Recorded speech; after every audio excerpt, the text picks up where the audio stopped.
Shalom, everyone. We're in the 19th chapter of the book of Genesis, which is, although to me it seems like most of it is very straightforward, this is probably one of the most debated, most questioned, most popular to point at by skeptics chapters in all of Scripture. Okay, so as much as I'm like, okay, it's just a piece of our ethnic heritage, piece of our history, we can't gloss over it. We have to take some time and really look at what's being said here. It says the two angels arrived in Sodom. Now these are the two who came with Mashiach in a pre-incarnate form, came and spoke to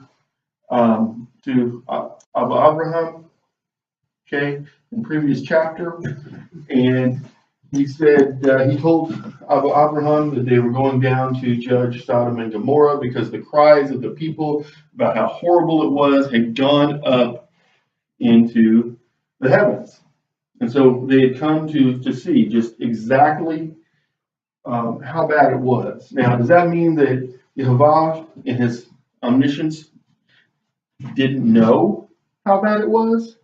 No. But according to his own law, Elohim must have 2 or 3 witnesses to establish anything. So that it's not, in this case, it's, yeah, he has, of course, he has the authority, he has the power, he can execute this judgment. But in order to be righteous according to his own standard that he has set, there must be 2 or 3 witnesses. And so he brought with him 2 angels, and he sends the angels down into Sodom to see just how bad it is, so that they can report back that yes, the sin here is so great, it is as great as everyone complained it was, it is as terrible as what our Creator says it was, and then judgment can be executed. According to Hebrew tradition, that's also part of why the angel of death passed through all of Mitzrayim and over the houses which were marked for righteousness. So the 2 angels arrived in Sodom in the evening.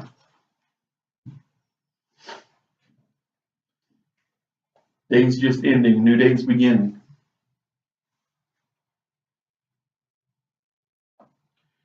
As Lot was sitting in the gate of Sodom. Now, to sit in the gate of Sodom, or into any city in that time period, to sit in the gate was no small thing.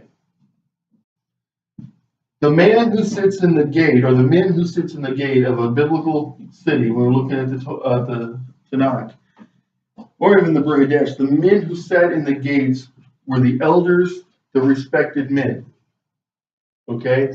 If this was that time period, if we still kept that type of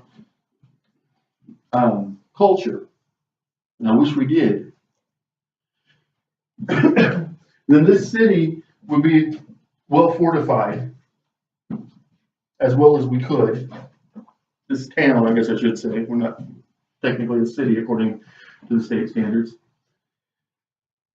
And men like Melech there would sit in the gate and they would judge things. There's an issue between 2 citizens, or a citizen and an outsider. Then the judges, the men who sat in the gates, would judge those differences. If there was, we see it in the book of Ruth, okay? He went to the elders in the gate and declared, this is my kinsman's widow and I'm going to marry her. If this other kinsman who's more closely related doesn't take up that right and use it, then I will take it. And he had to have the other kinsman declare in front of the elders that he was not going to claim Ruth as his bride. And once that was there, then it was done, it was decided, the elders had said this is good, and it was over. Okay? That's the position that we find Lot in. We find a Hebrew man sitting as a judge in the gate of a pagan city. There's two ways to look at that. You can look at it at one extreme and say, well, that's wonderful because that means there was this godly influence on the pagan city. Or you can look at it and say, what was he doing consorting with pagans? Okay, and depending upon how he went about it, he could have gone either direction. Okay, because we see Yusuf and Daniel were basically the elders in the gates of Mitzrayim and Babylon, and Persia. Okay, on the other hand, we see situations all through Scripture where becoming wrapped up with the world in that way leads to sorrow and suffering. When Lot saw them, he rose to greet them, and bowing low with his face to the ground, he said, "Please, my lords," I believe that word actually should translate more like my masters or my great men. Okay. "Turn aside to your servant's house and spend the night and bathe your feet. Then you may be on your way early." Does this sound familiar? Didn't we just, in the last Torah portion, didn't we read about Abraham running out and doing the exact same thing to these same two angels who look like men? And to Mashiach? So we get a glimpse here of where Lot is in his own walk. Because if he was so far out of tune with the Creator as to be living like the men of the city that he was judging, then he would not have behaved in this manner.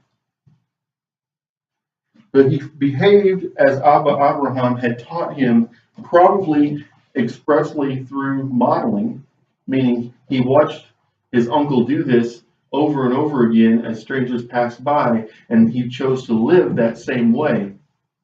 And it carried over with him despite all of the influences of the worldly city.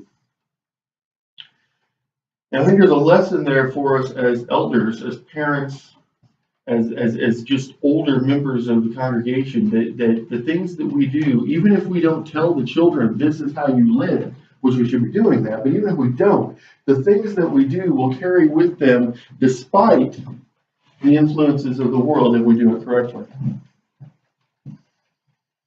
I think it also tells me something here. It says that their cries had gone up about the horrors of what the men in that city were doing. And you have to wonder if we read later, all the men of the city came and wanted to do this horrible thing, and Lot refused to let them. I wonder whose prayers were going up. Who was crying out to the Creator of the universe and saying that things had become so terrible? I believe it was Lot and his family and probably no one else.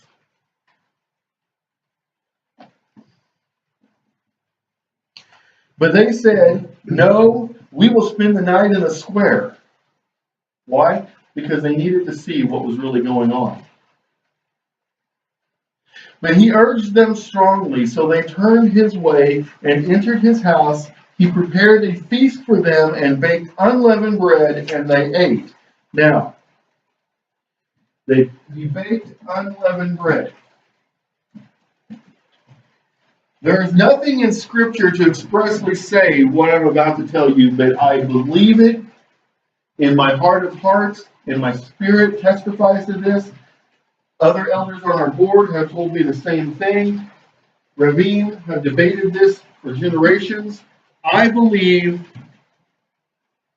that it is no accident that the Feast of Unleavened Bread corresponds to judgment on a pagan nation. Okay? Because although the feast had not yet been declared, look at what he serves to them. He served them unleavened bread, and then judgment came. What happens in the very next book of Torah? Judgment comes, and they eat unleavened bread. Right? Okay, so I believe, because as it was pointed out by a member of the audience at my teaching this past Wednesday, when I did the Pesach teaching over at the church over in Jasper for the congregation, the lady I know, I don't know her real well, I know her husband very well, but they were there, and she raised her hand and she says, did it ever occur to you that with God everything is very precise? And I said, absolutely. And that's one of the messages of the holy days, is that he's very precise. There's things happen on anniversaries as a reminder of the need to practice them, to rehearse what is coming. I believe, and my spirit testifies to me, that this happened at the time of the year that we now celebrate unleavened bread. It is a time of judgment, it is a time of cleansing, it is a time of personal reflecting. They had not yet lain down when the townspeople, the men of Sodom, young and old, all the people to the last man. Who was there? Was it part of the people? Was it just the worst? Was it just the ruffians? Was it just the lowlifes? It was all of the men.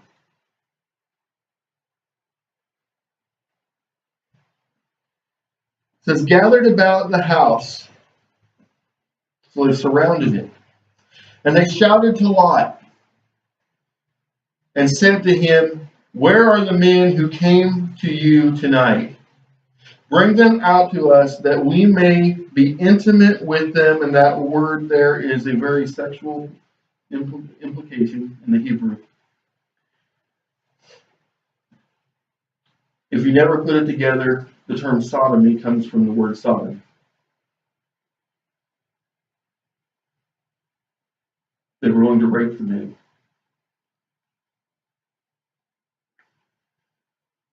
So Lot went out to them to the entrance, shut the door behind him, and said, I beg you, my friends, do not commit such a wrong.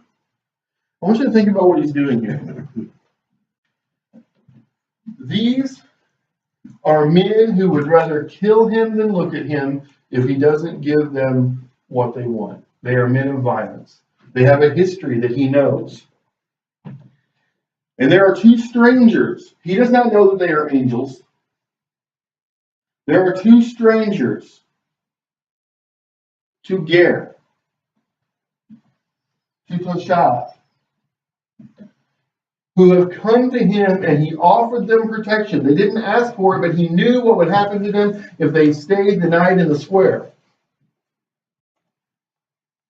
You know, I was talking yesterday or the day before, I forget when it was, I was talking about what has happened now in San Francisco, which is basically the Sodom of the United States. And I said, you know, they're talking about how terrible it is in San Francisco right now. I said, you know, it's nothing new. I said in 1997 or 8, whenever I was, at some point when I was training with Dr. Winkle, Dr. Winkle was a great combatives instructor of mine. And before he trained me, he was a Navy SEAL instructor. And before that, he was a Navy SEAL. And he told us that when he would train Navy SEAL teams, when it came time to train them in how to survive when deployed in a third world country where everybody wanted you dead, he would drop them off in the evening one night in the back streets of San Francisco, and he'd come back a few days later and pick them up. And if they could survive on their own for a few days in San Francisco, he knew that they were ready to deploy in a third world country. I feel like that's the type of violence that was going on in Sodom at that time. That's the type of evil that he saw every day. Lot saw it every day, and he was protecting his family from it, and he was trying to be a righteous influence, and he was getting nowhere.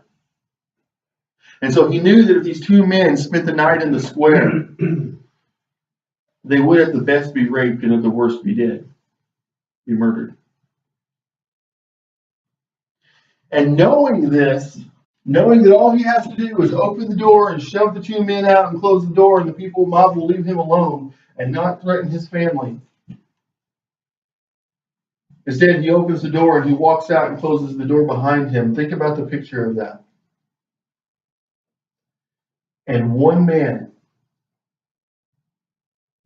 stood up to an entire city and said, you may go through that door, you may take those men, but you're going to go through me to do it.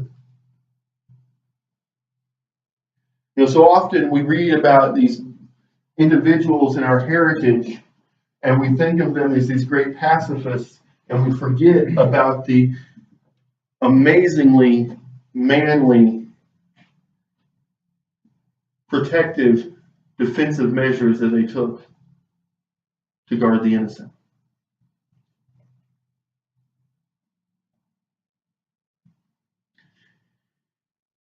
And he went out there, he didn't yell at them, he didn't threaten them.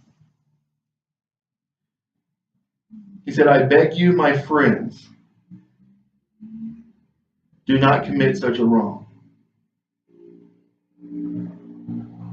He pleaded with them for reason. When they didn't listen, he said, look, I have 2 daughters who have not known a man. This verse, this passage, bothered me for a long time. Let me bring them out to you, and you may do to them as you please, but do not do anything to these men, since they have come under the shelter of my roof. You see, at first I read, for years I would read that and say, what kind of a horrible father would offer his daughters to this mob? And I wrestled with, why does Scripture call him righteous Lot?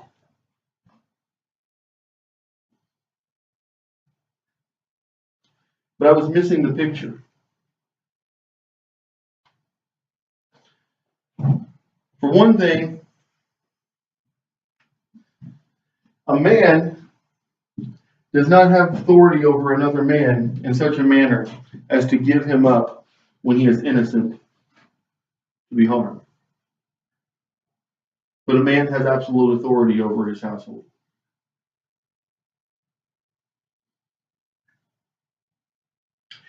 If he had to do something drastic, he was still going to honor the Torah law as he did it.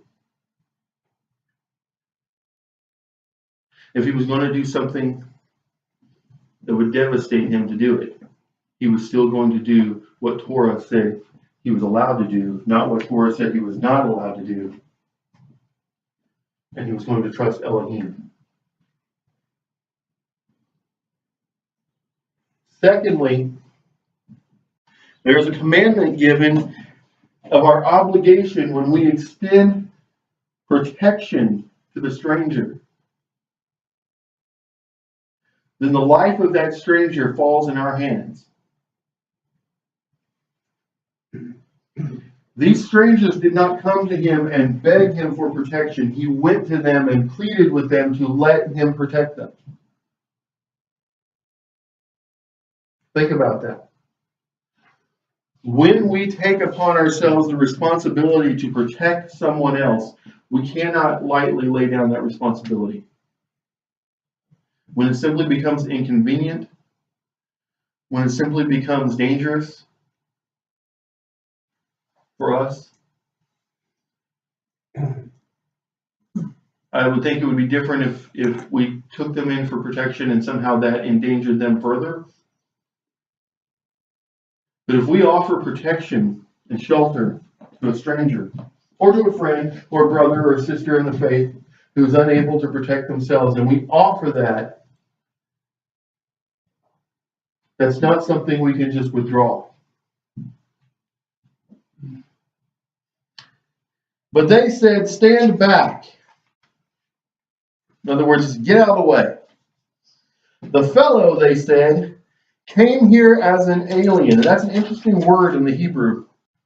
It's actually not Hebrew, I don't think. I think it's Hebraicized. I think it's probably Canaanite or something. It's another language, because it's not actually ger, which would be the resident alien in Hebrew. It's ger. Okay. the letters in the Hebrew are the same, the vowel points are different. Okay? And so,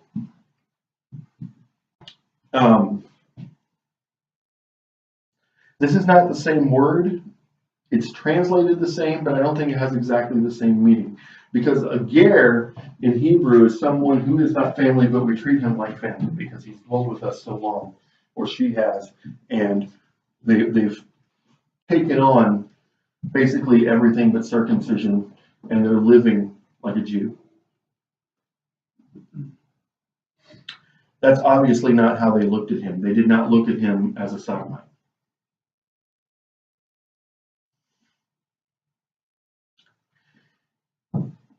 Says the fellow, they said, came here as an alien, and already he acts the ruler. Now, he was sitting in the court as the gates as a judge, and they were honoring him with that position. But now that he's not doing what they want, like, well, he's the new guy. He's acting like he's a ruler. They had put him in that position, and they had allowed him to judge their cases. But when he didn't judge the way they wanted, then we don't have to listen to them. Isn't that the way the world is today? Now we will deal worse with you than with them. Okay? And they pressed hard against the person of Lot and moved forward to break the door. They mobbed him. They probably beat him.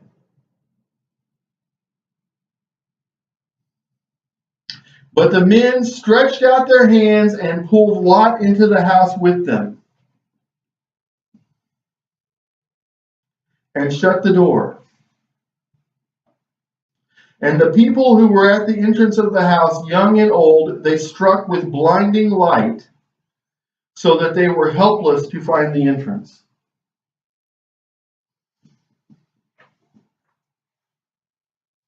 You know, sometimes I read through this and I think that was a test for Lot.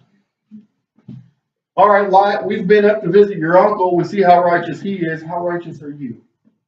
Because the creator of the universe is willing to spare the city if there's enough righteous men. We're going to start with you. Oh, because we started with you, we see there's no other righteous man in the city. Now tell us about you. What are you willing to do?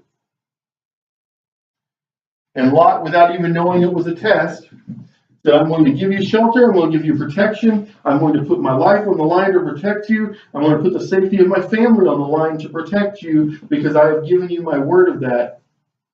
And then he did that. And the moment before he would have been killed, crushed by the mob, they said, that's enough. Can we see a picture here of Abraham and Yitzhak? Can we see a picture here of when Abraham was told to go up on the mountain and sacrifice his son? And at the last moment, the angel said, stop, wait, don't do that.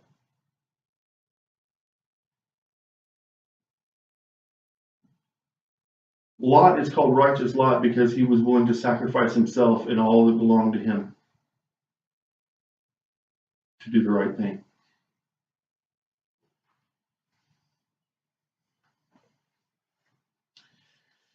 Then the men said to Lot, whom else have you here?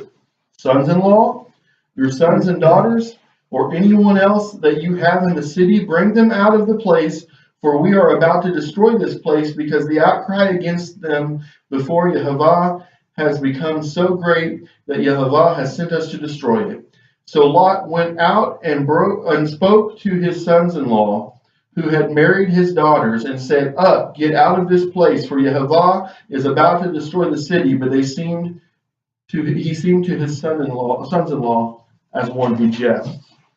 You know what that tells me? Although Lot had upheld his own righteousness as an individual, faced with the possibility of having no husbands for his daughters, he chose to allow them to marry unrighteous men. He chose to allow them to marry men who were not in submission to the Creator. And so, when he went to them and he said, get out of this place, it's about to be destroyed, kind of echoing Noah. When he said, oh, y'all, come onto the ark, people laughed. Unfortunately, in this case, the people who laughed were his sons-in-law.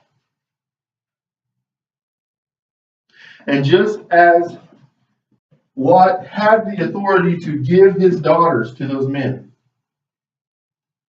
he had exercised that authority and given his other daughters to unrighteous men. And at that point, he no longer had the right to say, daughters, come with me. This place is going to be destroyed.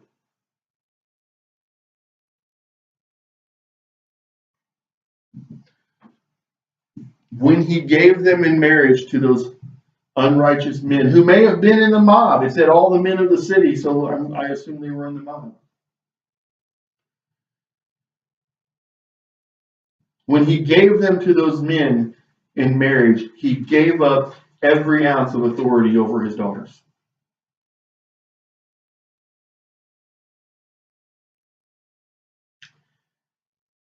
As a father of 4 daughters, I take that message very seriously. Those of you who here who are not yet fathers but may someday be should bear this in mind. I want my daughters to grow up and have families, be married, have children. I want little grandchildren. But you know what I want? I want little Jewish grandchildren or none. I want my daughters to grow up and marry righteous men. Men who love Yehovah with all their hearts, who will guide them and their children to do the same. And who, if I come to them someday and say, get up, get out of this place, Yehovah is about to destroy it, will pack up their things and leave with me.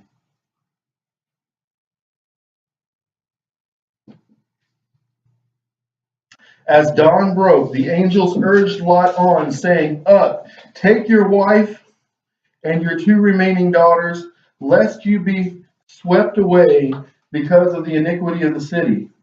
Still he delayed.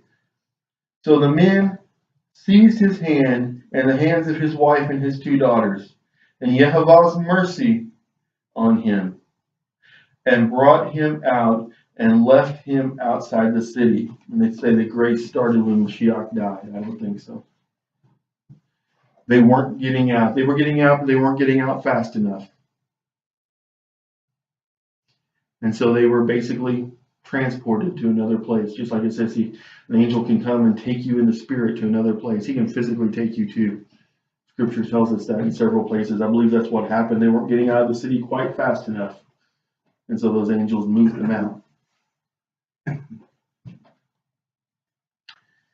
When they had brought them outside, one said, flee for your life, do not look behind you, nor stop anywhere in the plain. Flee to the hills, lest you be swept away.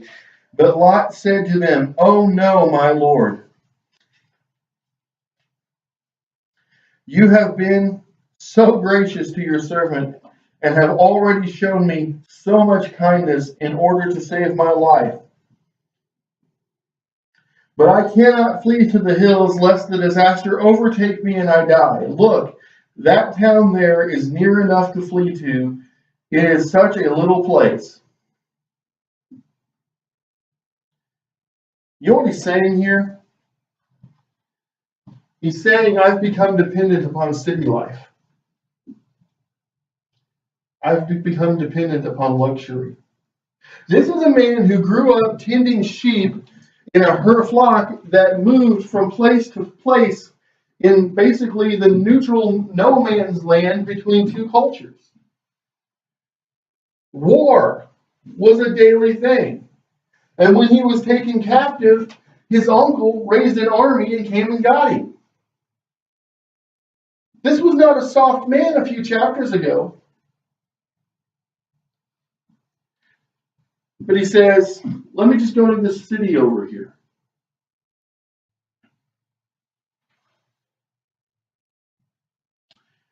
You know what I think happened? I don't think Lot just married his daughters off to unrighteous men. I think I think Lot married an unrighteous woman. I think we're going to see that here in a minute. I think he went down to Sodom and he married a daughter of Sodom. Maybe one of the young women who was set free when they were carried off in captivity with him. Maybe someone he met during the captivity. But he married her and he had children with her.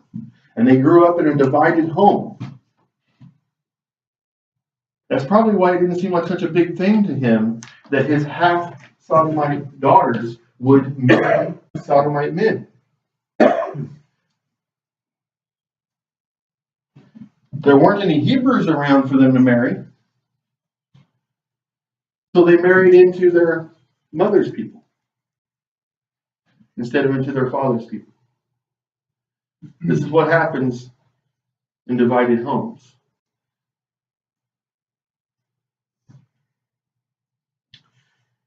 But he, probably knowing that his wife would not want to live in a cave in the hills, or his daughters, because all they knew was that soft city life, he said, let me go, it's such a little place, let me go over here, let my life be saved.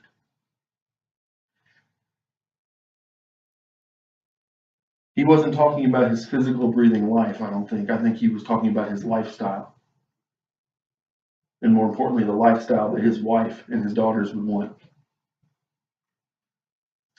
He replied, very well, I will grant you this favor too. I kind of hear echoed there. What's going to be enough, Lot? And I will not annihilate the town of which you have spoken. Hurry, flee there, for I cannot do anything until you arrive there. Hence the town came to be called Zoar. Around here they call it Zor. There's a little church by that name down the road here a bit. There's Zoar. It means a little place. As the sun rose upon the earth and Lot entered Zoar, Yehovah rained upon Sodom and Gomorrah sulfurous fire from Yehovah out of heaven. He annihilated these cities and the entire plain, and all the inhabitants of the cities and the vegetation of the ground. Lot's wife looked back and thereupon turned into a pillar of salt. For generations, I don't know how many generations, it was debated whether or not any of this really happened. It was debated because they said there's no evidence that Sodom and Gomorrah ever existed. They said if there was a Sodom and Gomorrah, archaeologists would have found them by now. And then some years ago, I forget what year it was, I used to know, some archaeologists were taking soil samples in a plains valley over in the Middle East. And they found that in this valley, in this valley, they found that the soil was extremely sulfurous and was always, I want to say, like 20 or 30 degrees warmer than the soil outside the valley. The only place on earth this has ever been found.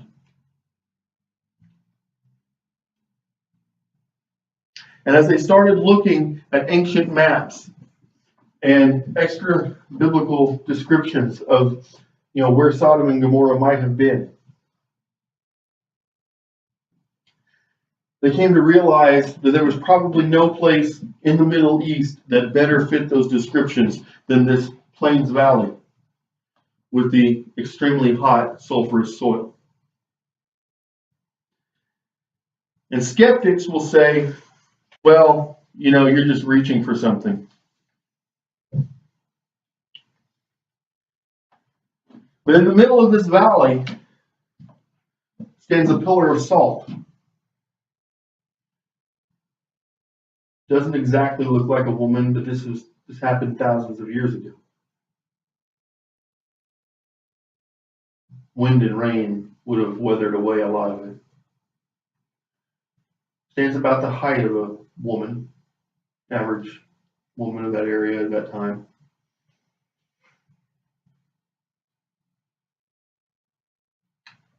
And faces in such a direction that if it were a woman, it would be fleeing from where they believe Sodom and Gomorrah were.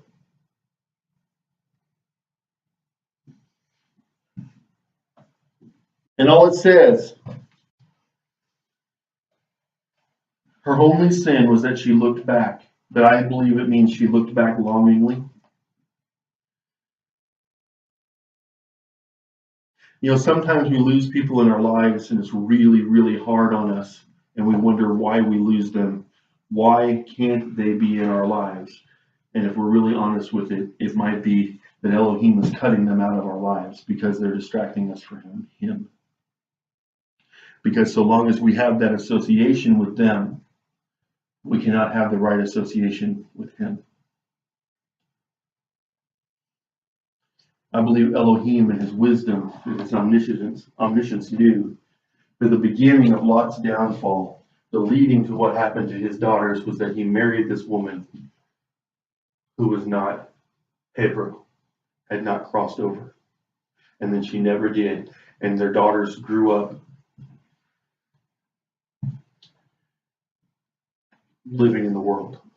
And so if there was going to be any heritage, any descendants of Lot who were righteous, his wife had to be removed from the equation. And that's harsh. But we're about to see why.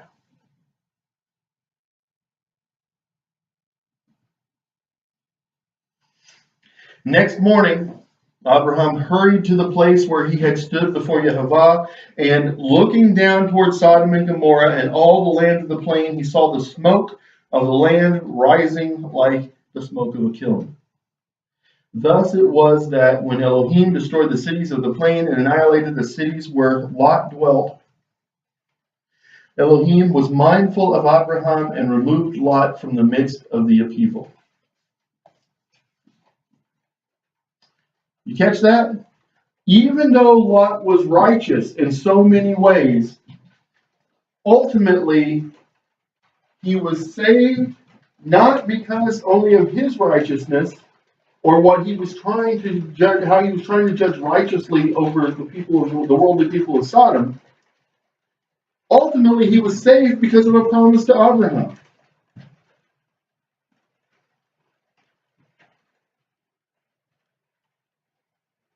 We all have people we say we love, and how often do we pray for them? And how often do we forget? And yet, when he was being granted the kingdom, literally.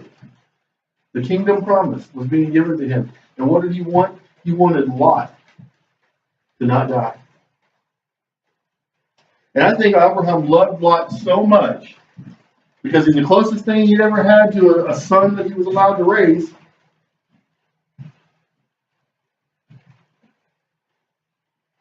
He loved him so much he would have given up the kingdom promise to keep him alive. Think about that. Lot went up from Zoar and settled in the hill country with his 2 daughters, for he was afraid to dwell in Zoar. And he and his 2 daughters lived in a cave. Isn't it funny how he still ended up right where he was told to go? I read this morning and I was thinking about Jonah. Isn't this kind of what Jonah went through? He was told to go one place. There's no way I'm going there. I'm going over here instead. And Elohim says, okay. And he still ended up right where he was told to be, doing exactly what he was told to do. It just took him a little longer to get there. Can we see that here?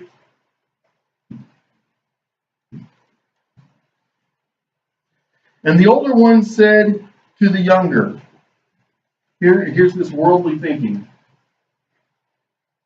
Our father is old, and there is not a man on earth to consort with us in the way of the world. Let us make our father drink wine, and let us lie with him, that we may maintain life through our father. Now, I have heard it taught that these 2 young women believed that they and their father were the only people left on earth because they thought the whole world had been destroyed like Sodom and Gomorrah.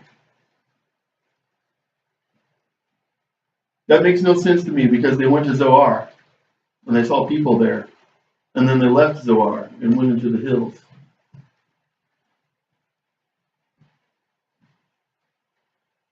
They were simply of the world. They were wanting what they were wanting when they were wanting it. And they had never learned to trust Elohim for their needs. Why? Because they lived in the worldly city, and the city had provided everything, and they'd never known what it was to not have enough unless he gave it to them. That night they made their father drink wine, and the older one went in and lay with her father. He did not know when she lay down or when she rose. The next day the older one said to the younger, "See, I lay with father last night. Let us make him drink wine tonight and also, and you go and lie with him, that we may maintain life through our father."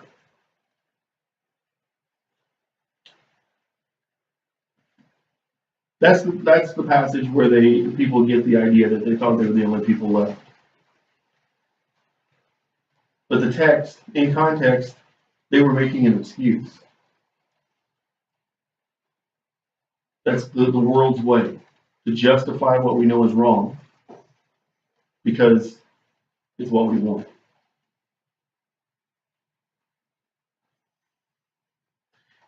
People say, well, what's sexual perversion? Well, a few things to think about. One,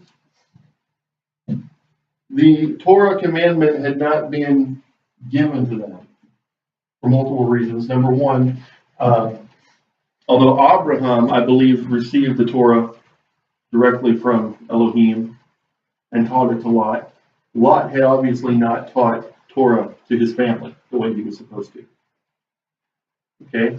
Number two, they grew up in a city where all the men of the city would come out and try to be intimate with two strangers. They had probably seen situations like this their entire lives. Fathers impregnating their daughters and having grandchildren who were their children. As sick and perverse as that is, and not a holy thing, it's what they'd seen their entire lives. You know, it's saying you become who you hang out with. They'd hung out with these people of Sodom their entire lives. Sodom, that was so perverse that the ultimate homosexual sin is named after it. It's all they knew. And so, of course, they justified what they were doing.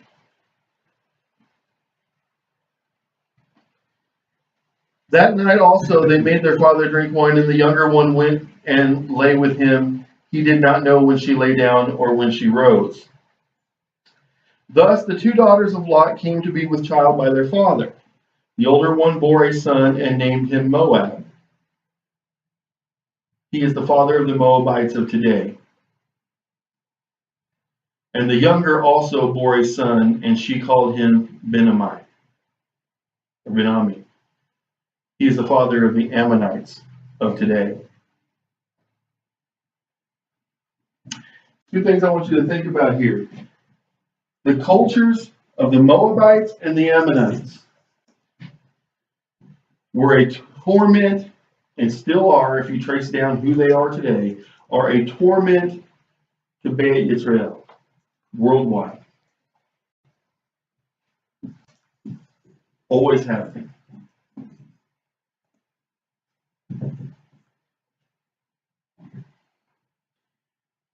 They would not exist except for this sin.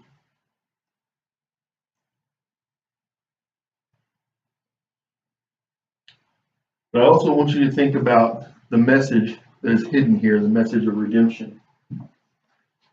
The message that Mashiach truly is intended to be the way of grafting for all the nations. Because if you look a few books down, You look at the book of Ruth, who was the great-grandmother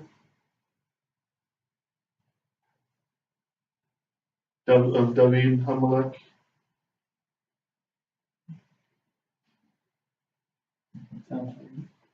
Which makes her a matriarch in the lineage of Mashiach.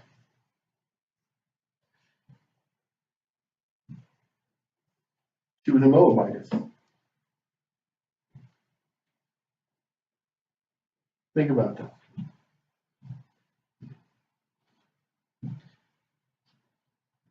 She could not stop being a Moabitess. She could not be an Israelite.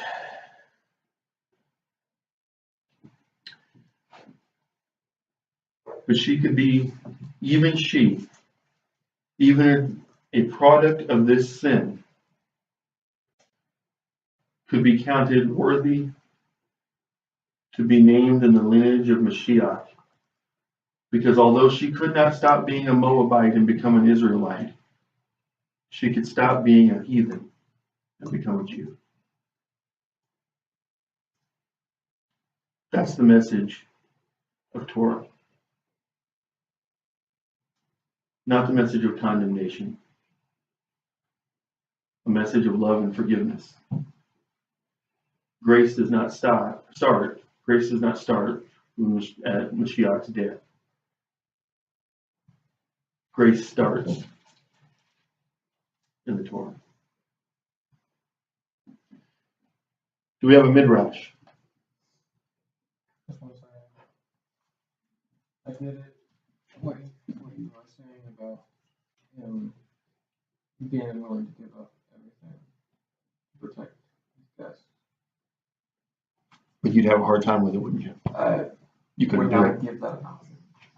I would protect everyone in the house, but I would not give up someone else's. It's not. Maybe it's because of the culture, but it would now, but I would not bargain someone's life.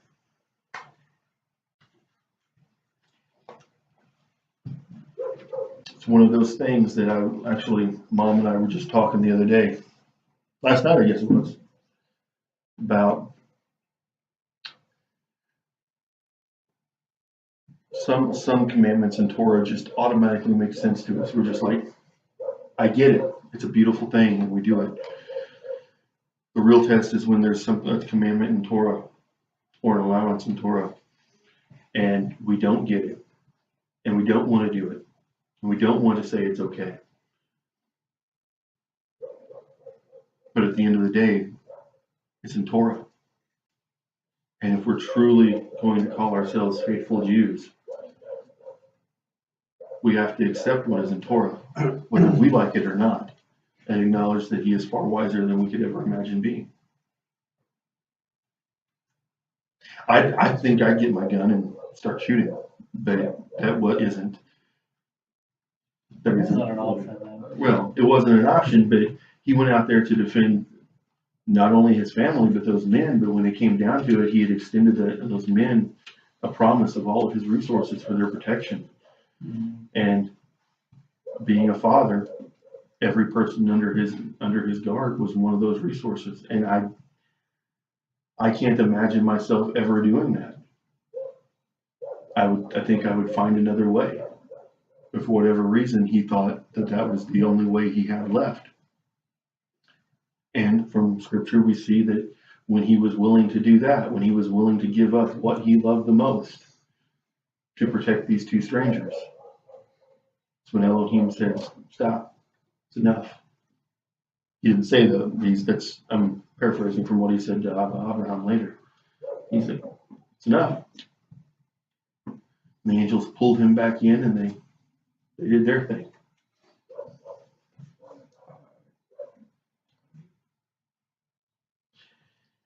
I would have faith. I would have faith. I would have enough bullets in Okay. Well, one thing I thought about is how many people were around, how big was Sodom, how many people surrounded that house, even with guns. There was thousands of people surrounding is half your house. I mean, I just. what are you gonna? I kind of think of it as the last ditch nuclear option. Yeah. Because you have to know, with that many people surrounding him, if he had done what he said he was gonna do, they still would have mobbed the house The and they thing still would is, have. here's the thing to think about, is he knew how it worked, that's why he had him come stay in the house, instead of staying in the square, and they weren't interested when he said that. If they were interested in that at all, they would have said that, they weren't even interested, they just, took it out and, basically they didn't care Right. about that, But I'm saying that, like I said, it's the last ditch nuclear option. He probably, at this point, knew that short of miraculous intervention, it was a lost battle. Yeah. But he still didn't give up the righteousness of he had made a promise to protect those men, and he was going to do it with everything he had. Even if you had an arsenal of guns, I mean, if you've got thousands of people surrounding your house, how many are you gonna be able to hold off? It's not that. But my father, the fact that he was willing to give up another life other than his own. Melech, anything of wisdom to share with us? Help us sort this out? I have a lot of things I would like to say, but I'm not going to say. But one thing is that you all need to be aware that this is our country today.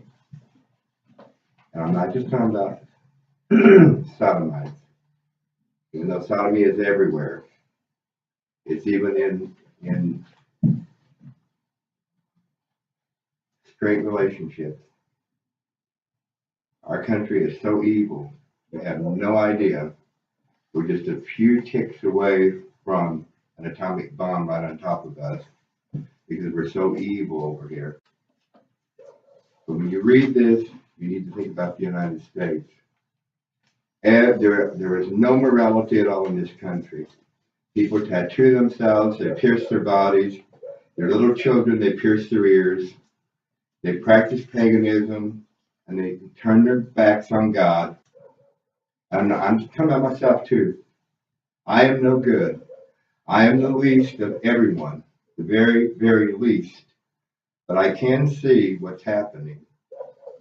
It's really sad and it's very frightening, and people need to wake up and realize the angels are going to come here one day, and they're going to take out the people that are to be protected, and all the rest are going to be fodder. The angel of death will pass over one more time. I believe. Absolutely. I'm sorry, but Don't be sorry. You're speaking from prophecy. There is a judgment coming, and either we will be removed, or we will be. And that's a picture of the great catching away. That's a typology I forgot to bring out, but you're exactly right. We will be removed to a place of safety, or we won't, and then there will be a judgment. But one of the things that I want to say is, I grew up at a different time than what you guys have. It wasn't like this at that time. It was bad, but it sure wasn't like this. You have no idea the change that has come in the past 40 and 50 years to this country. Absolutely unbelievable. You used to could go to bed at night and really not have to worry about anything. Your military was watching over you. God was in his heaven on his throne watching over you. Everything was just fine. We had problems, but we're trying to deal with them. But it's not like that anymore. It's just unbelievable. Families are just torn apart like they're nothing. Little children are living out in the streets all over our country. I don't mean that. Literally, the fathers and the mothers can't take care of them anymore because they're drug addicts, or they just don't want their kids. They're too expensive. In my work, I see it all the time. That's what I mean. I see a family in my work who adopted 2 kids and now decided they only want one of them and they want to give one of them up for adoption. I'm like, are you kidding me? So this goes back to circling back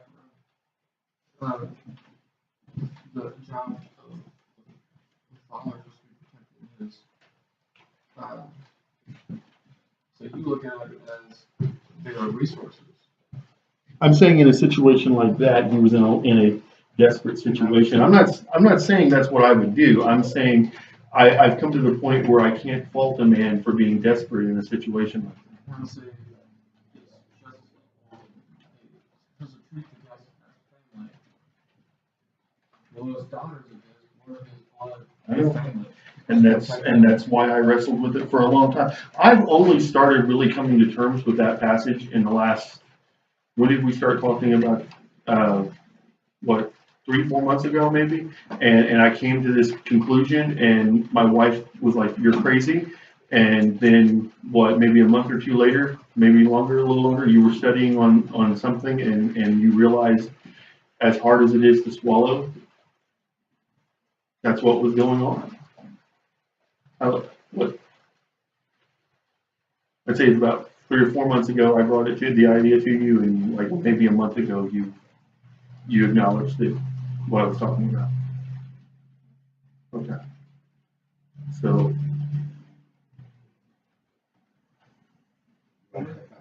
yeah. And we're like Church of God.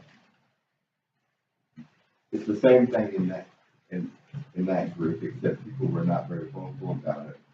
But that really bothered everybody, including the ministry. They didn't know quite how to explain it, other than they said what they claimed, what they had said. They thought because Lot had lived in that immoral society for so long, that his morals were a little bit jaded too, and that's why he was willing to give up his daughters. Now, Okay. no, I'm not No, speaking against Lot, because he is called righteous Lot. that's what I was gonna say. And some people have said, well, how could he possibly be called righteous Lot? But you know what? Can I say one other thing? I'll shut my big mouth. You can speak all day, brother. No, but the thing about this whole thing that no one knows anything about, and whether you believe this or not, that's fine. This was meant to happen, and it was meant to happen exactly like it did, right or wrong. Lot was going to offer his daughter to the crowd to protect these strangers. That was meant to happen exactly that way. And Lot still maintained his righteousness because he was a righteous man. It was also to work out exactly as it did. This is, I don't want to go any farther. That's enough right there. It was meant to happen exactly the way it did, and it's recorded exactly as it happened. It's really happened, and it's going to happen again on a much larger scale all around the world, not just the United States. I was reading one time, and I'm starting to see that maybe there's a connection there. And I couldn't see it until I came to this conclusion that I taught today, that the two daughters may represent the house of Judah and the house of Israel. And that we are the suffering servants and will be continually sacrificed to show the message of his love to the world. I'm starting to see that. For a long time, I couldn't wrap my brain around that. You had your hand up. Because he just said that it was meant to happen. I've had debates with my peers about how Sodom and Gomorrah is basically what the world was turning into. One of them was trying to explain how Sodom and Gomorrah weren't as, their sin wasn't sexual immorality as much as other things. Now, I'm not saying I agree with that, I don't. But what if Lot offered his daughters up knowing that they weren't going to take it? Because the men of the city weren't attracted to young girls. Oh, that they were. Some of them married his daughters, so they must have been somewhat attracted to them. I mean, I'm sorry. That's the way it is in human nature. And especially in things like this, they go both ways, it doesn't matter. These people, a lot of these people, it doesn't matter to them. Children, animals, whatever, it doesn't matter. That's when a society has gone to its very limits. And that's where we're at today, just about. And that's when all the judgments come upon a nation. Remember, he wouldn't allow Israel into the land because the Amorites hadn't reached their full potential evil. And it's the same way here. That's the only thing probably that's helped. Well, plus his people in here. He's going to I believe he'll get them out first before he lets anything happen. That's when the angels come in and take them out. I agree. There's something I've been wanting to, and I'm not gonna, counting the midrash, we've done over an hour, and it's great, but remind me later, brother, I want to ask your opinion on something about the last days, something I've been studying on, and well, I've started studying on because I've been seeing social media posts from others of like believers, and I'm like, yeah, I don't see how that fits scripture, maybe I'm just missing something, so I want to run it by you, but does anybody else have any other thoughts or questions? Yes. Think about the millions and millions of babies that and then killed, murdered and alone and left in cities. He doesn't turn a blind eye to that. He never and it's gone on for decades. And that's part of the less judgment. that's less the sin of Sodom and more the sin of Moloch. Well, they probably Moloch. did some of that too. I don't know enough to know whether or not Moloch was worshipped. I know Baal was worshipped in the Sodom and Gomorrah. I don't know about Moloch. Moloch was a false deity that they sacrificed children to, and the abortion process today is just a continuation. I was gonna say I thought Baal worship was like all the pagan worship, just different names. I'd say all of it in certain areas. And there were different quote unquote Baal.